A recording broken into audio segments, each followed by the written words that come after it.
Business Bites, powered by Sagicor. Hello, I'm Cody Barrett with your business updates for today. Carib Cement could be exporting cement again as early as September this year, just months after Jamaica experienced cement supply shortages. The company says the difference this time is higher production capacity, which could leave enough cement to meet local demand and still have some left over for regional markets. Caribbean Cement had to suspend planned exports earlier this year when supplies tightened in April and May. Now the company is eyeing the Cayman Islands and the Bahamas for possible shipments. But Caribbean Cement Managing Director George Martinez says Jamaica remains the priority. With our new enhanced capacity, we have the capacity not only to serve the entire market, the entire local market, but also to export some surpluses.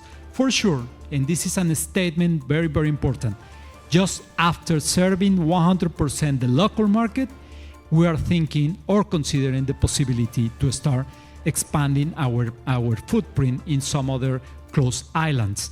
What you can see on the map on the right, it is precisely the initial islands where we are planning to start sending some cement.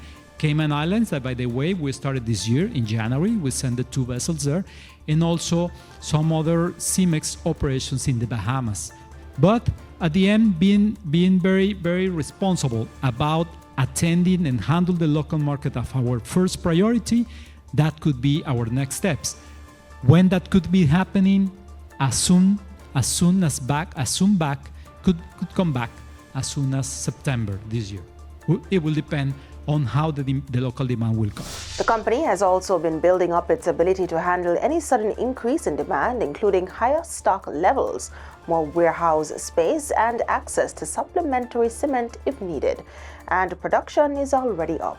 Carib Cement produced a record 1.1 million tons in 2025, while production for the first half of 2026 jumped to over 538,000 tons, about 43% higher than the same period last year.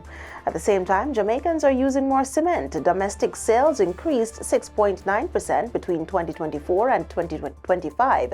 The May 2026 was the company's highest monthly sales period on record. So if the local market is fully supplied, Caribbean Cement could once again have enough cement to send overseas. That's it for the Business Bites today. I'm Cody Barrett. Thanks for watching.